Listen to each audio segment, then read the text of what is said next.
Baik, itu perkongsian kita suara kemanusiaan Islamic Relief Malaysia untuk hari ini. Dan menutup tirai warna pagi untuk edisi hari Isnin hari ini. Ya, dan pastinya selepas ni Yati akan bersama anda untuk Aspirasi 10.1 bermula dengan rancangan Persona di Zahra.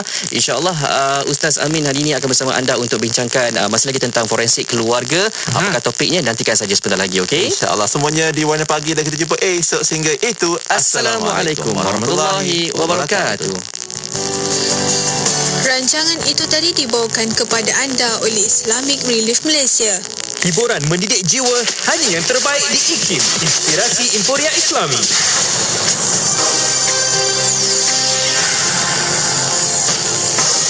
Assalamualaikum dan selamat pagi bersama Mazlina Ismail untuk Berita IKIM.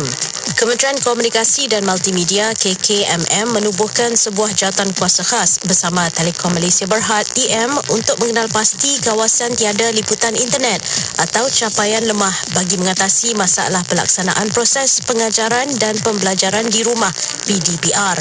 Timbalan Menteri Komunikasi dan Multimedia Datuk Zahidi Zainul Abidin berkata, menerusi jawatankuasa itu pihaknya akan turun padang untuk melihat dan memantau sendiri kawasan tiada liputan atau capaian internet rendah serta mengambil langkah segera mengatasinya. Kata beliau selepas meninjau program vaksinasi warga media Pulau Pinang di Klinik Kesihatan Bandar Baru Air Hitam Georgetown semalam. Pasangan di Johor yang mempunyai masalah rumah tangga ketika tempoh kawalan pergerakan ketika ini diminta untuk mendapatkan bantuan kaunseling di Pejabat Jabatan Agama Islam Negeri Johor JAINJ yang berdekatan. Pengerusi Jawatankuasa Hal Ehwal Agama Islam Johor, Tosrin Jarvanti berkata, pasukan kaunseling bahagian pembangunan keluarga JAINJ sentiasa bersiap sedia untuk menghulurkan bantuan dengan memberikan nasihat dan bimbingan kaunseling kepada pasangan yang mempunyai masalah rumah tangga. Katanya kepada pemberita di Johor Bahru semalam.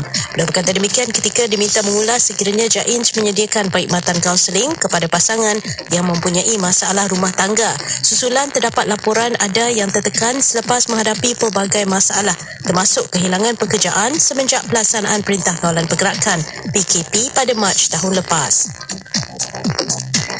Menteri di Jabatan Perdana Menteri Ekonomi Datuk Seri Mustafa Mohamad memohon maaf atas pelanggaran prosedur operasi standard SOP kawalan pergerakan di dalam Pelan Pemulihan Negara dan menyerahkan kepada pihak polis untuk mengambil tindakan sewajarnya. Kenyataan pejabat menteri di Jabatan Perdana Menteri Ekonomi semalam menyebut berikutan tersebarnya gambar mengenai kehadiran beliau di Alfaz Cafe di Jeli kemarin. Beliau telah dihubungi Ketua Polis Daerah Jeli DSP Ahmad Arifin semalam yang memaklumkan bahawa kertas siasatan telah dibuka mengenai perkara itu. Sekian berita IKIM edisi jam 10 pagi. Assalamualaikum. Laporan berita tadi dari sumber bernama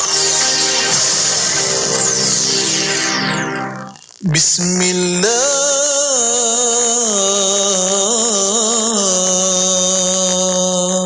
Fiqatan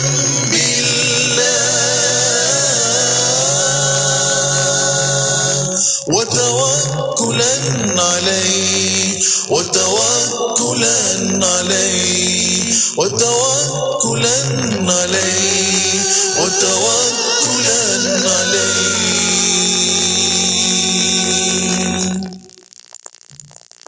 بسم الله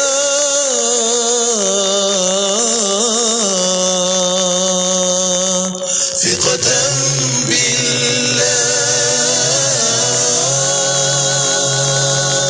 وتوكلا عليه وتوكلا عليه وتوكلا عليه وتوكلا عليه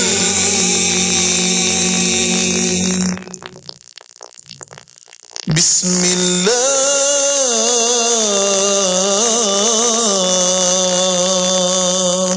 ثقة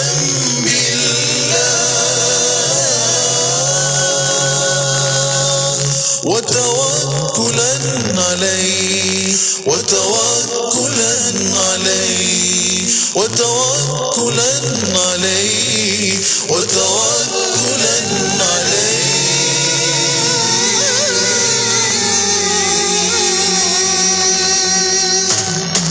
Selami ilmu untuk kehidupan kita seharian bersama Nur Hayati Paradi di Aspirasi 10.1 IKIM, Inspirasi Emporia Islami.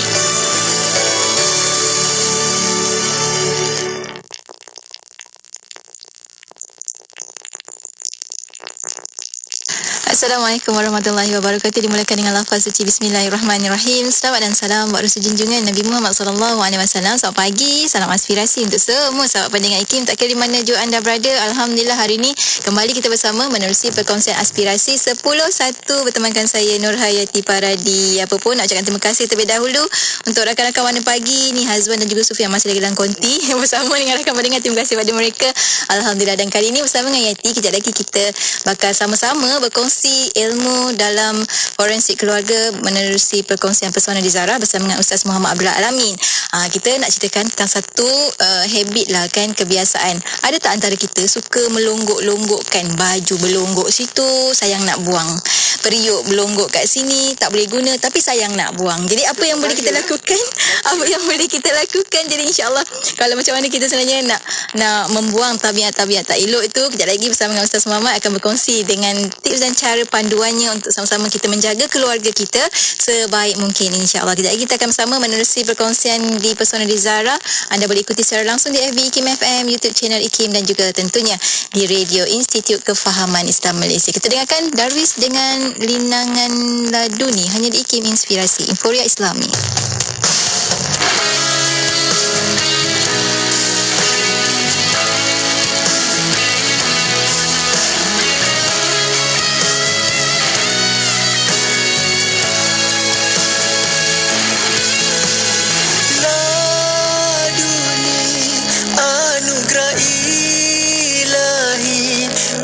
Mata hati dua kekasih, itu nama diberi, ku amat cintai, janjiku akhir nyawa ini.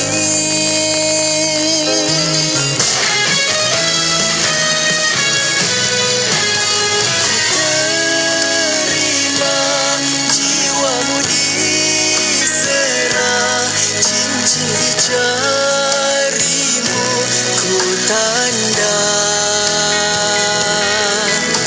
melihat sang cinta, derai air matanya, lepaskan kasih ibu ayah.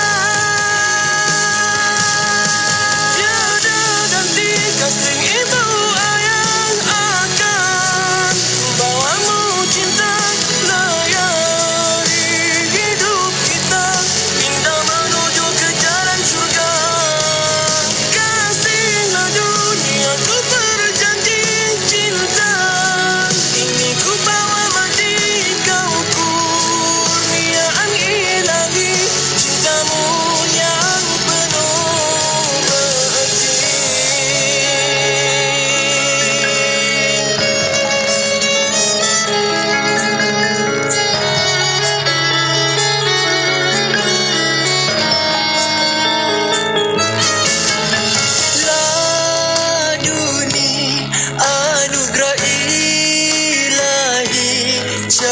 Sinari hidup ini hadir seperti mimpi, cintaku kau miliki kasih, linangan laduni.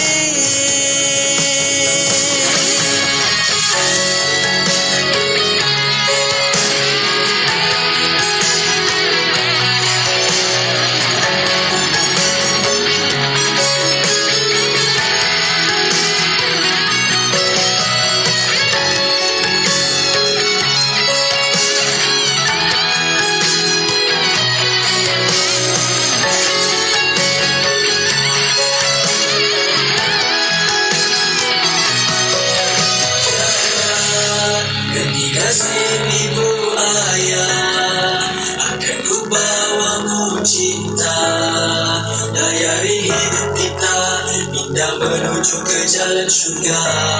Kasih dan dunia ku berjanji, cinta ini ku bawa mati, kagumnya ilahi cintamu yang penuh berarti.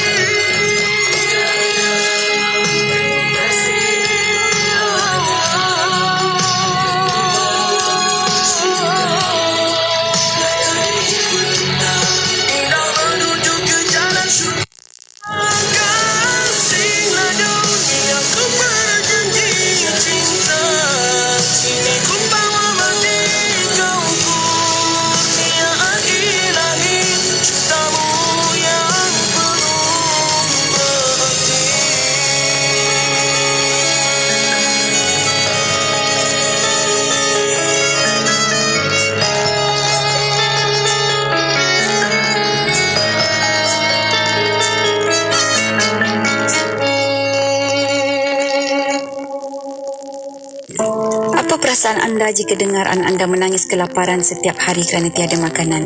Kalau ada makanan pun hanya berlaukkan cili sahaja. Allah, mesti sedih kan?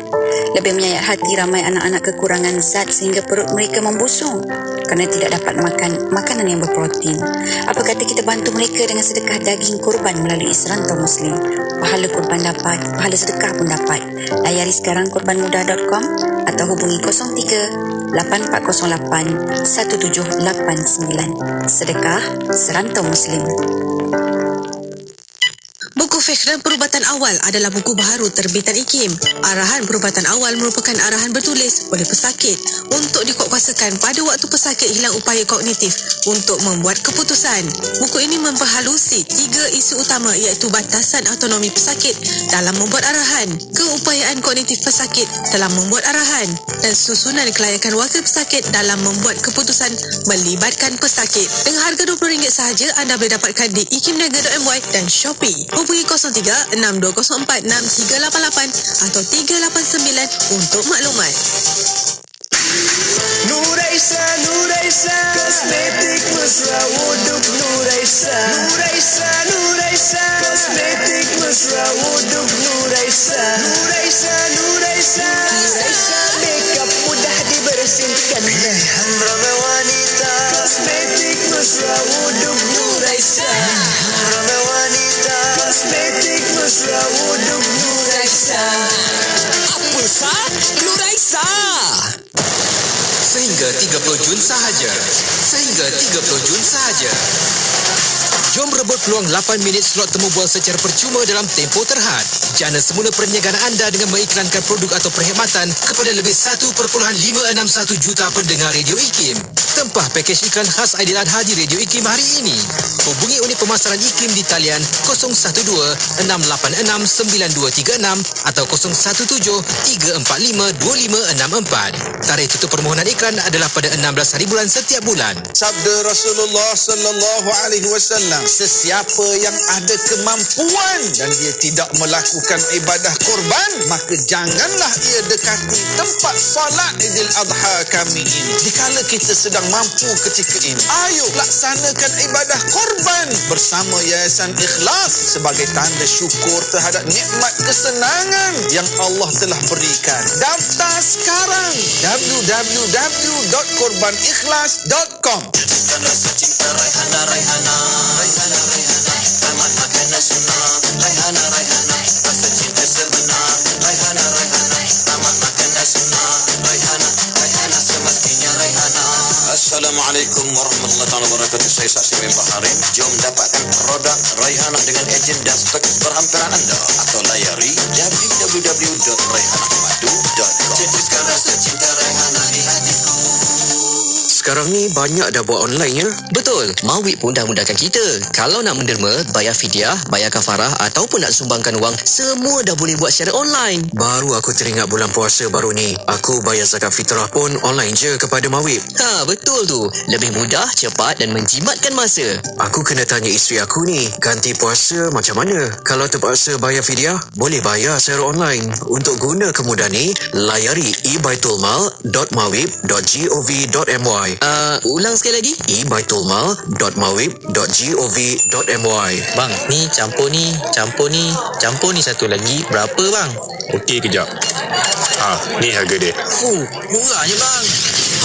Pakej combo kembali lagi. Tempah sekarang sementara masih ada. Hubungi 012-686-9236 atau 017-345-2564. Tertakluk pada terma dan syarat.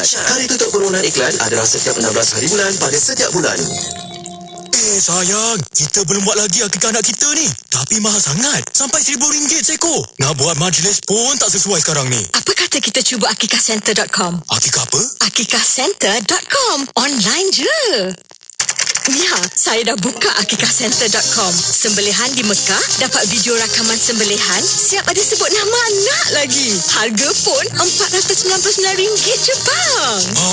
Daftar cepat. Akikah apa tadi sayang? akikahcenter.com. Korban bukan sekadar ibadah. Ia juga adalah dakwah. Kami, U-Tijarah, mencari mereka yang ingin melaksanakan ibadah korban atau akikah pada tahun ini dengan turut serta projek utama kami iaitu U-Korban yang telah dilancarkan sejak 9 tahun yang lalu. Harga serendah RM330 bagi satu bahagian lembu, RM2,310 untuk seekor lembu dan RM540 untuk seekor kambing. Penyembelihan akan dilaksanakan di Malawi dan Tanzania bagi membantu golongan fakir miskin di sana. Jangan biarkan PKP menghalang anda untuk beribadat. Tempah bahagian anda sekarang sebelum terlambat. Pendaftaran akan ditutup pada 16 hari bulan 7, 2021. Hubungi kami di talian 018-231-9776. 018-231-9776. Slot adalah terhad.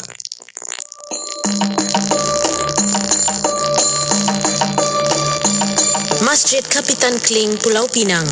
Masjid Kapitan Kling yang terletak di Lebuh Pit adalah masjid tertua di Georgetown, Pulau Pinang. Masjid Kapitan Kling ini dibina pada tahun 1801.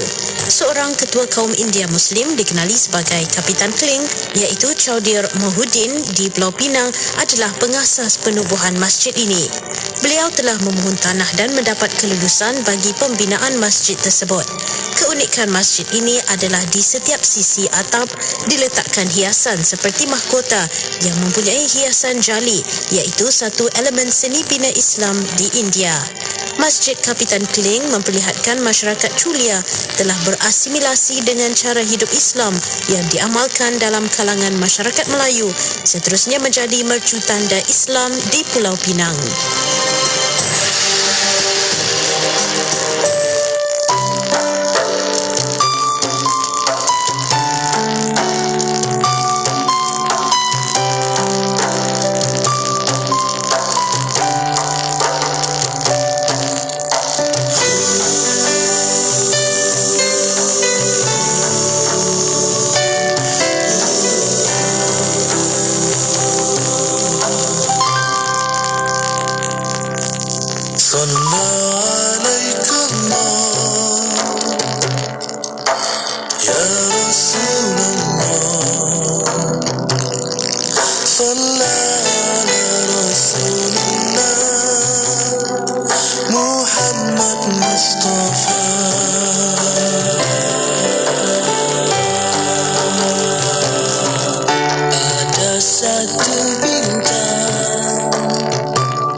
Maslahat. Maka kita tanyalah pada Tuan Mufti. La yuftin nas hatta yuftil mufti.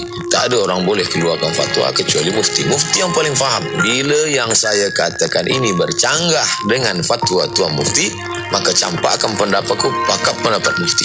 Sebab apa? Sebab saya baru 2-3 hari kat sini, yang saya sampaikan hanya ilmu saja. Sedangkan mufti, ilmu yang dah bercampur dengan waqi' yang terjadi di tengah-tengah masyarakat. Assalamualaikum warahmatullahi wabarakatuh. Bila bersyariah hidup lebih indah, dengarkan syariah dan perundangan setiap Selasa jam 10 pagi hanya di IKIM, Inspirasi Inforia Islami. Daripada saya, Ustaz Abdul Somad. Assalamualaikum warahmatullahi wabarakatuh. Selamat pagi untuk semua sahabat pendengar IKIM, tak kira di mana jua anda berada. Alhamdulillah, waktu ini kita bersiaran untuk rancangan Pesona di Zahra. Untuk bersama dengan sahabat pendengar, tak lain tak bukan, kita ada di hujung talian saat ini Ustaz Muhammad Abdul Amin. Assalamualaikum Ustaz. Waalaikumsalam warahmatullahi wabarakatuh. Masya-Allah. Terima kasih banyak Ustaz. Sekali lagi bersama dengan sahabat pendengar, dan kali ini Ustaz masih lagi kita dalam forensik keluarga. Kita nak sama-sama bantu diri kita, keluarga kita, insya-Allah orang yang terdekat dengan kita, berkaitan dengan masalah psikologi, insya-Allah. Dan kali ini Ustaz bawakan tajuk tentang hoarding disorder untuk sahabat-sahabat yang suka nak mengumpul-kumpul barang ni Ustaz. Kumpul bagus Ustaz, lepas tu sayang nak buang. Jadi mungkin ada yang boleh dibantu, ada panduan sendiri dalam Islam, bagaimana sebenarnya kita boleh membantu sahabat-sahabat kita ni ataupun diri kita. Silakan Ustaz, untuk awalan ni kita berikan sedikit mukadimah apa yang dimasukkan sebagai hoarding disorder itu. Silakan. Okay, bismillahirrahmanirrahim. Assalamualaikum warahmatullahi wabarakatuh. Alhamdulillah wassalatu wassalamu ala Rasulillah wa ala alihi washabihi wa man tabi'ahu wa man nasara wa wala. Alhamdulillah, pertama syukur Allah Subhanahu wa taala dengan limpahan kurnia dan rahmatnya pada pagi yang berbahagia ni dapat sama-sama kita berada dalam perkongsian kita Pesona di Zahra, dan mudah-mudahan sedikit yang kita kongsi beri manfaat dan kebaikan kepada kita, insya-Allah. Jadi ibu-ibu, kakak-kakak, tuan-tuan muslimin dan muslimat yang dirahmati Allah sekalian, jadi pada pagi berbahagia ni kita mulakan dengan mukadimah ni, iaitu dalam Islam kita Islam sangat menekankan mengenai soal kebersihan. Okey, so jadi maknanya dipanggil dalam istilah bahasa Arab awal lagi, iaitu ketika kita bicara mengenai kitab fiqh, daripada awal lagi dia ada bab apa yang dipanggil sebagai taharah. Taharah ni maknanya kebersihan, dan taharah ni dia ada dua dia punya perbahasan dia. Yang pertamanya adalah daripada sudut zahir, kan, iaitu membersihkan diri kita ni. Islam ajar untuk membersihkan diri kita dari sudut zahir, maknanya diri, kemudian tempat, kan? So maksudnya tempat kita, sekeliling kita, dan kebersihan yang zahir dalam Islam dia ada apa yang dipanggil sebagai bersih daripada najis, bersih daripada hadas, bersih daripada perkara-perkara yang kotor, itu benda-benda keji. Tiga benda ni secara zahir, daripada najis, daripada hadas, dan daripada benda-benda kotor. Selain daripada itu, Islam juga mengajarkan kepada kita untuk bersih daripada sudut rohani pula. Ini adalah sifat-sifat yang keji pula, ada sifat-sifat mazmumah dipanggil, sifat-sifat mazmumah. Okey, jadi bila kita sebut mengenai bersih, pertama daripada najis, takrifan najis adalah takrifan agama. Sebab tu kadang-kadang belum tentu benda tu wangi, belum tentu benda tu kita tengok macam bersih, dia adalah suci, yang boleh sampai kita buat untuk ibadah tu.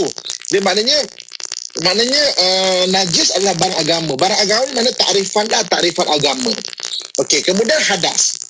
Sama juga, hadas ni takrifannya adalah takrifan agama, kan? Dan juga benda-benda keji. Benda-benda keji ni takrifan agama dan juga budaya setempat. Maksudnya kadang-kadang benda yang keji di tempat kita orang Melayu belum tentu di tempat yang lain, kan? Tempat lain belum tentu kita keji ataupun keji tu di tempat lain tu, sebab kita juga ada benda yang sama. Sebagai contoh, ada JKIT, waktu saya ada program dekat Maghribi, jadi pelajar-pelajar dekat sana ngajak saya, Ustaz kena try makanan ni Ustaz. Saya kata apa? Siput nak senang macam siput yang ada sesungut tu, siput kan, sup siput macam siput babi lah, gitu kan. Ustaz kena test semua ni memang sedap kan. Sedap je ni kan. Jadi saya kata okey, saya pun okey lah, boleh try. Saya suka juga nak try tu kan. Dan bila kita cuba nak makan sup tu, tiba-tiba nampak sesungut tu macam ini kan. Tak tertelan. Tertelan. Jadi maknanya ulat gendon. Yati tahu tak ulat gendon? Tahu Ustaz. Ulat sagu. Ulat gendon. Ulat-ulat ni.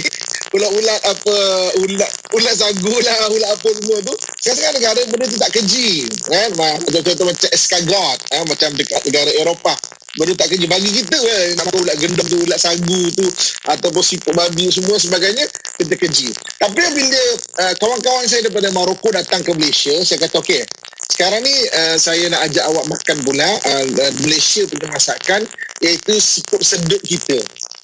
Siput sedut kita kan, siput sedut tu kena potong, yang kena sedut tu kan ada hijau-hijau, lendir-lendir kan. Pada kita benda tu okey, pada dia apa benda kau nak makan kan. Jadi saya terfikir okey, benda-benda yang keji ni takrifan agama dan juga takrifan budaya tempat jadi maknanya begitu. Okey, so jadi maknanya balik kepada perkongsian kita pada hari ini, ada setengah-setengah orang dia maknanya dia terlalu attach dengan satu benda itu. Okey, sampai kadang-kadang benda yang ditakrifkan sebagai sampah bagi orang lain dan orang kebiasaan, dia tidak takrifkan sebagai sampah benda itu.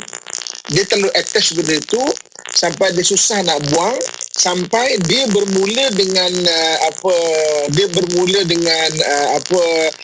susah nak buang, jadi dia kumpul. Jadi maknanya bagi orang lain takrifan itu adalah sampah. Itu kata dalam Islam bila sebut taharah, najis, hadas dan juga benda-benda berkaitan dengan benda-benda yang keji kan. Benda keji ni macam sampah. Jadi takrifan sampah yang umum pakai, yang bahasa adat setempat pakai, sebab dalam kitab fiqh al-adah muhakamah, adat ini dijadikan salah satu daripada sumber hukum. Jadi maknanya bagi orang lain kebiasaan itu adalah sampah. Bagi dia attach sangat sampai dia tak buang. Sampai peringkat pertama dia mengumpulkan banyak sampah, benda yang ditarifkan sampah bagi orang lain. Contoh macam beg plastik contohnya kan. Mungkin kalau nak guna, sayang nak buang, dia ada rasa attach, dia ada rasa macam ni akan datang nanti mungkin boleh nak guna ni.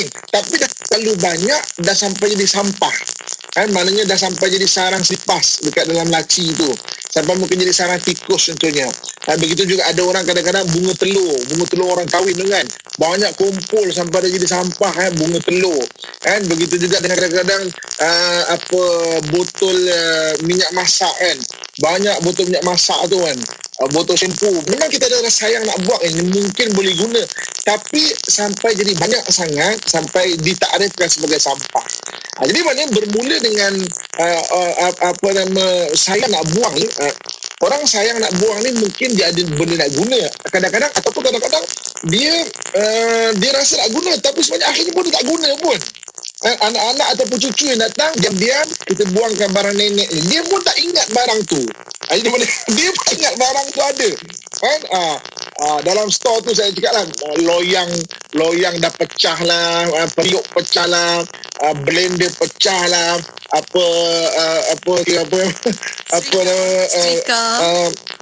streka tak guna lah, tika koyak lah, baju lah, tapi saya nak buang kan. Jadi maknanya sebab itu apabila sayang, dia bermula dengan sayang terlalu attach dengan itu benda tu, dia susah nak buang. Takut dia melangkah kepada apa yang disebut sebagai gangguan penyakit mental. Ingat bila kita sebut mengenai gangguan kepada kesihatan mental, bila dia telah mula mengganggu soal sosial, soal hubungan muamalah dengan orang yang lain ya. Okey, ibu kakak, tuan-tuan muslimin dan muslimat rahmatullah sekalian. Jadi maknanya mula dengan susah buang sampah, dia jadi macam koleksi kepada sampah tu, sampai orang tak boleh nak macam kalau kat rumah tu nak duduk pun susah kan. Nanti dia akan sampai kepada bukan saja dalam rumah, start luar rumah, belakang rumah. Ganti tayar tu mungkin dia tak guna lah. Tayar 4 tahun 5 tahun kan getah dia jadi keras kan. Dia kata sayang lah nak buangkan, simpan tayar tu memang dah tidak guna dah sebenarnya depan rumah, dia start depan rumah. Dan peringkat seterusnya kadang-kadang ada sampai bau. Dia dah mula gangguan bau. Ini yang kadang-kadang apa yang Islam sebut sebagai maknanya taharah itu, benda-benda keji, disuruh kita untuk jaga benda tu sampai dah maknanya gangguan bau, maknanya gangguan dah ada bau. Dan ada peringkat sampai yang hoarding boleh jadi disorder, apa disebut sebagai hoarding disorder ataupun timbunan sampah yang mengganggu kesihatan mental ni, sampai kadang-kadang mengurus diri pun dia tak mampu untuk mengurus diri dengan baik. Maknanya sampai tak mandi. Ini kita tengok cantik Islam apabila Islam mengajarkan kita mandi tau. Kan? Islam ajar kita kebersihan tu antaranya adalah mandi. Kan? Mandi ni ada dua. Satu mandi wajib. Mana wajib kena mandi, tak mandi berdosa. Tak mandi tu berdosa. Bila mandi wajib, bila satu orang kalau perempuan lepas haid contohnya, ataupun lepas dia nifas contohnya kan, ataupun dia lepas buat perhubungan antara suami dan isteri kan, mana wajib mandi, tak mandi berdosa. Diajar cara mandi Islam detail, Masya Allah. Mana mengalirkan air satu badan itu, niat dan mengalirkan air satu badan. Dan kalau dalam kitab-kitab lama dekat pondok-pondok, tarifan mengalirkan air dalam satu badan tu bukan saja mengalirkan air, tapi jaga 8 lubang. Jaga 8 lubang. Apa dia? Lubang hidung, satu. Mulut, komo-komo. Lubang telinga. Yang ketiga, lubang telinga. Kemudian yang keempat, iaitu pusat. Pusat tu jadi mana tadahkan air kat pusat tu, dia mengalir, kemudian kita berkorek pusat tu, lepaskan air dalam 3 kali pusat. Kemudian kemaluan hadapan. Yang keenam, kemaluan belakang. Kemudian yang ketujuh, kuku-kuku, celah kuku-kuku ni, celah kuku. Dan yang ke-8 iaitu apa-apa lebihan daging atau lubang-lubang di badan. Contoh kata orang kalau perutnya itu dia dah tidak kecil, bukan besar, tidak kecil tau. Perut tidak kecil dan dia lipat-lipatan kan. So maksudnya maknanya jaga lipatan-lipatan tu. Pehanya dah ada macam Michelin kan, tayar Michelin kan, maksudnya dia dah ada gelembung-gelembung Michelin dengan tayar. Maknanya kena jaga benda tu, kena alirkan perutnya sasa kan. Maknanya sampai mandi tu diajar. Bukan saja mandi wajib cantik di Islam, sampai ada mandi yang sunat. Sunat ni mandi digalakkan untuk kita mandi hari Jumaat. Maksud apa? Paling kurang seminggu sekali hari Jumaat. Mandi hari Jumaat. Begitu juga ada mandi setelah memandikan jenazah. Begitu juga dengan mandi sunat hari raya, tahun sekali paling kurang kan. Mana ada diajak, ada je sebab-sebab untuk kita mandi. Begitu juga dengan mandi sunat gerhana contohnya. Dan mandi sunat-sunat yang lain lah. Maknanya mandi ada yang wajib, ada yang sunat, dan paling kurang satu hari kita disuruh untuk basuh muka kita, wuduk 5 kali sembahyang wuduk, bersihkan, meratakan air di tempat wuduk. Wuduk tu dia punya anggota wajib apa, muka, hidung, muka kan. Maknanya basuh tangan kuku-kuku kan, kepala kita, begitu juga dengan telinga, begitu dengan kaki.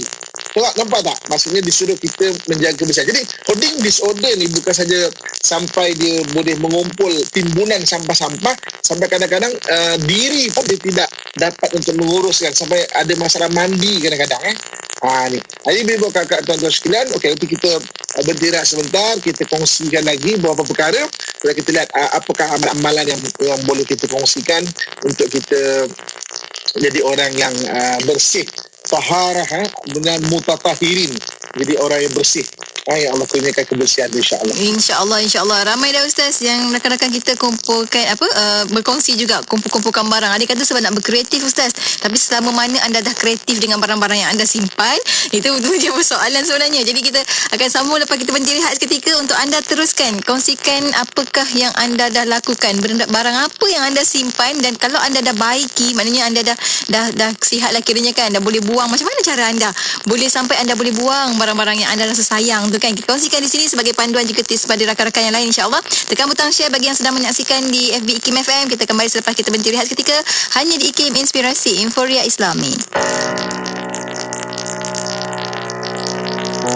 Selawat dan salam ke atas junjungan Nabi Muhammad, pesuruh Allah, kekasih Allah.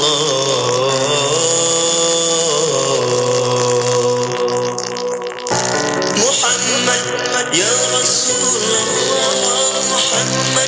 Ya Habib Allah Muhammad, Ya Nabi Allah Muhammad, Ya Syafi Allah Muhammad, Ya Rasulullah Muhammad, Ya Habib Allah Muhammad, Ya Nabi Allah Muhammad, Ya Syafi Allah Muhammad, Ya Rasulullah Muhammad, Ya Habib Allah Muhammad, Ya Nabi Allah Muhammad, Ya Syafi Allah Muhammad, Ya Rasulullah Muhammad, Ya Habib Allah Muhammad, Ya Nabi Allah Muhammad, Ya Syafi Allah Muhammad, Ya Rasulullah Muhammad, Ya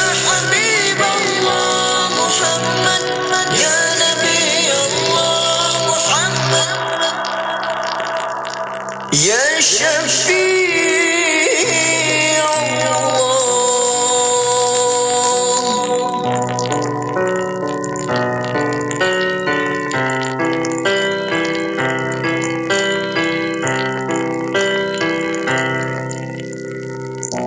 Muhammad, Ya Rasul.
Allahumma salli ala Sayyidina Muhammad. IKIM 20 tahun Inspirasi Inforia Islami kembali bersiaran menerusi rancangan Pesona di Zara. Dalam Forensik Keluarga hari ini Ustaz Muhammad Abdul Alamin bawakan tajuk tentang hoarding disorder. Bagaimana sebenarnya orang yang suka menyimpan tapi yang disimpannya sampah.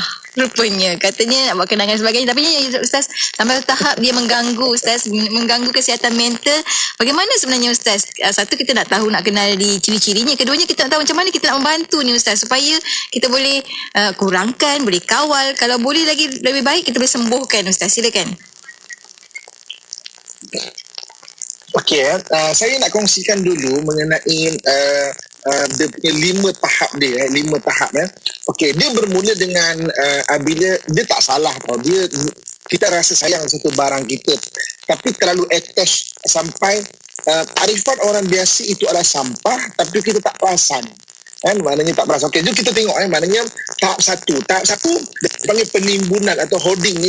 Maknanya tahap 1 tu maknanya timbunan ataupun sampah-sampah ni maknanya merangkumi sedikit maknanya ada menyimpan barang-barang yang rosak tu kan, tapi masih lagi pintu tangga boleh diakses kan, maksudnya tahap 1 ni melibatkan tanda bahawa seorang mengalami gangguan penimbunan dan kekurangan kekacauan, maksudnya dia start membentuk sayang untuk buang satu benda tu tapi masih lagi okey. Tahap 2. Bagusnya bila perbahasan pakar-pakar jiwa ni kita boleh tengok dari sudut Islam kebersihan dan macam mana apa Islam sebut, dan kita boleh jadikan satu ukuran untuk diri kita supaya kita ni setelah kebersihan. Okey, tahap 2. Penimbunan tahap 2 ni iaitu penimbunan satu tingkat atau satu kawasan yang memerlukan jalan keluar dan start kena sekat. Mana jalan keluar ada susah, pintu mungkin susah nak masuk, tangga mungkin susah nak masuk, ada perkakas yang tidak berfungsi sekurang-kurangnya 6 bulan. Ada sistem maknanya penyejukan tak berfungsi sekurang-kurangnya 6 bulan. Maknanya dah start lama dalam keadaan, dan dia biarkan benda itu dalam keadaan yang dia tak perasan ke ataupun dia rasa okey, dia dah start feel good pada benda-benda itu kan. Dah mula ada kalau binatang peliharaan tu maknanya ada bau yang ringan, maknanya binatang peliharaan ni belum ganggu jiran lagi. Berapa ramai kadang-kadang ada orang yang membiarkan dan dia feel good sampai mengganggu jiran. Sisa-sisa haiwan dah maknanya ada di lantai, maknanya najis-najis dah mula ada dan ada bukti tikus sudah mula berkongsi rumah, maknanya berkongsi rumah kan. Itu maknanya tahap kedua. Jadi maknanya kita kena ada pasangan yang check and balance, maknanya yang tolong ingatkan dan kadang-kadang kena buang je dia pun tak perasan barang dia tu telah dibuang sebab dia sakit update attach, tapi dia pun banyak sangat dia pun tak perasan. Okey, tahap ketiga timbunan ni mempunyai kekacauan di luar rumah pula. Ini yang okey dah start, maknanya TV lama tak boleh start, perkakasan tidak ada start, bilangan haiwan peliharaan telah mula ada banyak sikit dekat luar terdapat maknanya jaringan labah-labah dah ada, cendawan dah start ada. Jadi betul tau. Maknanya dah mula ada kulat dan dia tak perasan benda itu sebenarnya perlu dibersihkan. Dia dah rasa dah tak ada kepekaan benda tu perlu dibersihkan. Sekurang-kurangnya maknanya satu bilik mandi atau bilik tidur yang tak dapat digunakan. Ada satu bilik mandi atau bilik tidur tak dapat digunakan. Sebab apa dah ada pecah sana pecah sini yang tidak dibetulkan. Tong sampah melempar dan ada bau. Itu peringkat ketiga kan. Okey, peringkat keempat. Peringkat keempat, timbunan peringkat keempat ni kediaman iaitu mempunyai cendawan yang ketara. Berlalu cendawan ketara ini bukan cerita orang yang ternak cendawan tau, dia ternak secara sendiri ulat tu ternak secara sendiri kan. Mana tak dibersihkan. Kalau ada kolam mandi tidak dibersihkan, tidak disediakan klorin dia dan sebagainya, dah ada ulat-ulat warna merah ulat-ulat kat situ bilangan kalau pemeliharaan haiwan tu tidak disediakan dan mula ada bau kan. Barangan makanan rosak masih ada dekat peti ais berterusan, tidak dibuang dah start haiwan-haiwan kelawar ke tikus ke kongsi dengan rumah seorang rumah tu. Itu ciri yang keempat. Dan ciri yang kelima, orang duduk rumah yang tidak disediakan. Nak faham rumah tidak disediakan dan dia feel good duduk dalam keadaan demikian. Rumah tu tak disedia, rosak lebih 6 bulan tak disediakan, mungkin dah api mentol tak ada dan sebagainya. Mungkin dia tak pandai nak betulkan sendiri. Tapi kalau orang yang dia usaha, dia akan cuba minta tolong orang ke dan sebagainya, dinding pecah maknanya bau dah tak kisah dah kekosongan bilik mandi dan dapur sekurang-kurangnya maknanya lama dah, mana tak boleh nak fungsi, dapur tak boleh nak fungsi, bilik air tak boleh nak fungsi dan juga dah mula diri dia sendiri pun terdapat gejala kemurungan. Sebab itu apa dalam hadis Nabi SAW kalau kita tengok, nazifu afna abuyutikum, bersihkanlah kawasan rumah kamu. Fa inna nadhafatu minal iman, kerana kebersihan sebahagian daripada iman. Daripada hadis ini kita boleh tengok kenapa Nabi SAW secara spesifik menyebutkan mengenai rumah, nazifu afna abuyutikum, mana hendaklah kamu bersihkan sebahagian rumah kamu. Sebab kalau kita tengok di sini, telah ada ketika zaman itu orang-orang yang baru masuk Islam, dia sebenarnya ada sifat ini, ada benda ini mana nazifu afna abuyutikum, bersihkan sekitar rumah kamu. Jangan ada cendawan, jangan ada benda-benda yang kalau rosak, barang-barang yang tak perlu, maknanya jangan disimpan lebih 6 bulan kan, kalau ikut daripada maknanya DSM-5 ataupun pakar kejiwaan ni kan. Sampai tahap kenapa boleh mengganggu kesihatan mental, dia feel good, otaknya sudah tidak boleh berfikir, benda ni perlu dibersihkan. Itu yang dia jadi satu perangai yang sampai tak mengendahkan kebersihan sekeliling termasuk diri dia. Jadi ini yang soal-soal kebersihan ini tidak ditekankan dan tak ada kepekaan langsung. Kepekaan tak ada langsung. Ini yang itu yang bahaya dia. Okey, macam mana cara kita bagi kita anak-anak, cucu ke apa ke semuanya kan, bantu daripada yang dia tak perasan. Mungkin akan berlaku ketegangan sedikit kita nak bersihkan dia punya dia punya store, tiba-tiba cucu-cucu datang store dia akan berlaku ketegangan sikit. Ini barang nenek pun, ini barang nenek simpan atau mak simpan apa semua. Tapi maknanya kena ada rasa ambil, dan dia pun tak perasan sebenarnya kita buang ini. So memang kena bersihkan. Selain daripada itu, diri sendiri kena ada amalan dan doa. Itu yang saya suka nak kongsikan. Selain daripada doa yang diajar oleh Nabi SAW ketika selepas kita wuduk, selepas kita wuduk sempurna wuduk kita telah menyempurnakan wuduk kita, di hujungnya Nabi mengajarkan kita satu doa, Allahumma ja'alni minal mutatahhirin wa ja'alni Allahumma ja'alni minal mutatahhirin wa ja'alni min ibadikas salihin. Allah jadikan aku orang yang bersih. Kita mohon kepada Allah Subhanahu Wa Taala untuk jadikan orang yang bersih. Bersih bermula dengan dalaman, ada kepekaan. Aku nak bersihkan diri.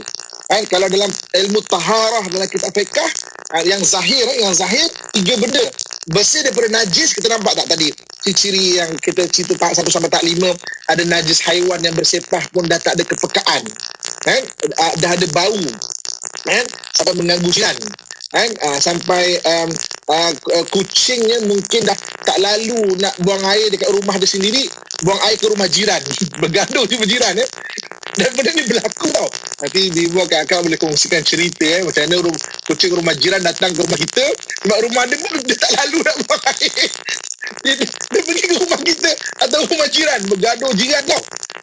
Maknanya daripada najis, daripada hadas tu diri itu ada kepekaan, sampai ada benda yang wajib untuk mandi, dan juga daripada benda-benda keji 3 benda tu dah bersihkan.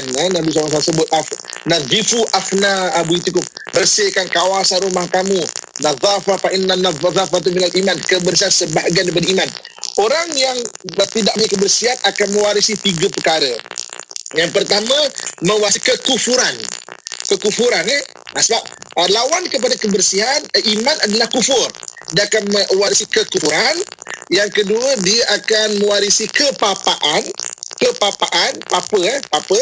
Yang ketiga, dia akan mewarisi penyakit. 3 benda ni. Orang yang dari kebersihan, dia akan mewarisi iman, dia akan mewarisi kekayaan, dan dia akan mewarisi dan dia akan mewarisi kesihatan. Ada akan mewarisi kesihatan. 3 benda tu. Satu itu benda yang kita kena jaga dan kita kena faham. Ini kata tuan-tuan sekalian. Jadi Allahumma ja'alni minat tawabin. Okey. Tawabin wa ja'alni minal mutatahhirin wa ja'alni min ibadikas salihin. Tawabin, bersih jiwa. Itu kata taharah. Taharah dalam Islam 2. Satu benda yang dalaman rohani, satu benda yang zahir. Benda yang rohani itu kita tak kongsikan hari ini pada hari ini. Itu benda-benda sifat mazmumah, hasad dengki, kita kena bersihkan. Macam di rumah kita. Dan sudut zahir dia, taharah sudut zahir, 3 benda. Daripada najis, daripada hadas, diri kita, hadas tu diri kita kan, dan daripada benda-benda keji. Sampah-sampah apa semua tu benda keji. Takrifan keji tu takrifan budaya setempat bukan kita tau. Pada kita mungkin sampah sampah tayar buruk gitu tak annoying kan. Orang lain dah tengok sakit mata, dah jadi tempat jadi terjentik bersarang pula kan. Kan? Maksudnya kena peka dengan keadaan sekeliling. Maknanya apa takrifan kebersihan sesuatu tempat itu kan. Dan jaga kebersihan, belajar mengemas. Hari-hari belajar mengemas. Jangan ada orang yang tak ada apa nak buat lah. PKP tak ada buat apa lah. Boring lah. Padahal rumah sendiri pun sarang labah-labahnya ada, kulatnya ada, dia tak perasan. Maknanya bila airnya agak licin sebab kulat ataupun dah mula ada kan, air bertakung di hadapan dekat tin lama, tayar lama, dan dia rasa tak ada apa nak buat lah, boring lah, tak apa nak buat, dia merayap, dah kena tahan polis, denda 1,000 kan. Padahal banyak benda boleh makan rumah, tapi tak ada apa lah.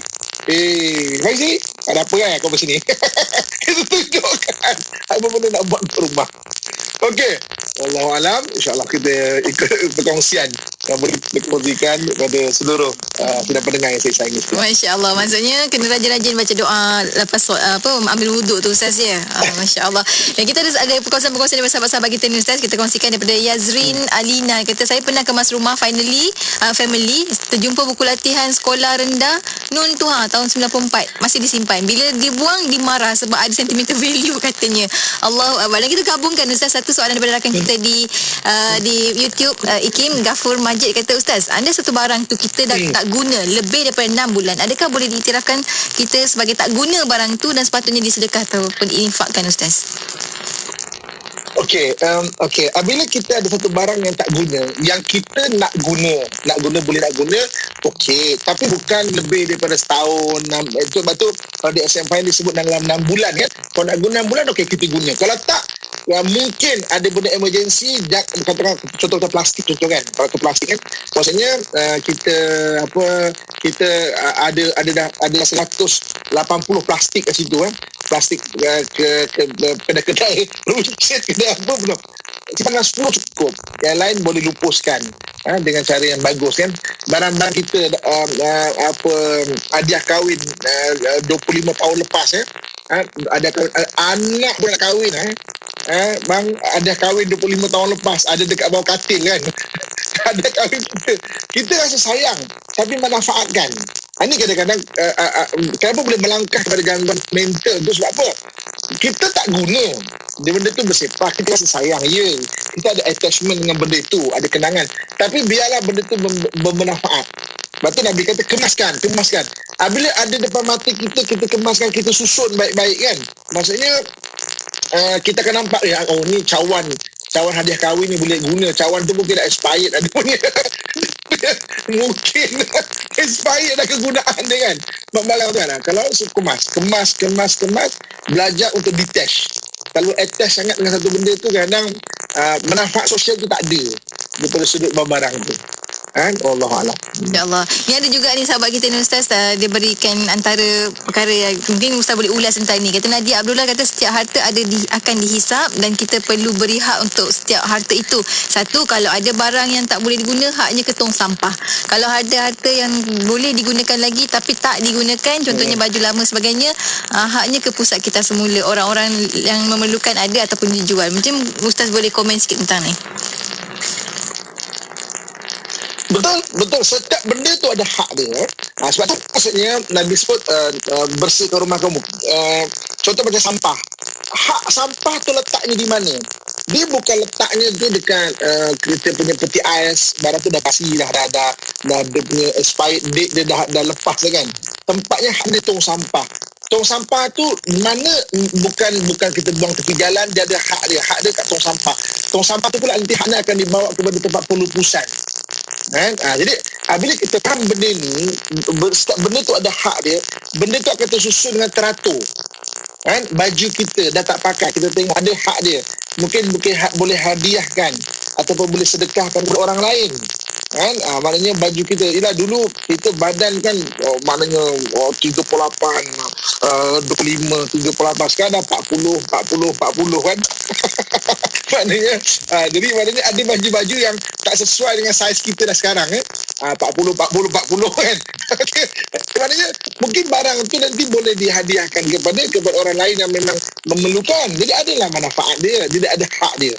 Jadi kalau kita faham hak setiap benda tu, tempatnya adalah di sini. Tempat di sini kan. Dan tidak meletakkan satu pada tempat itu dikatakan zalim. Sebab tu takrifan zalim dalam Islam tidak meletakkan satu di tempatnya.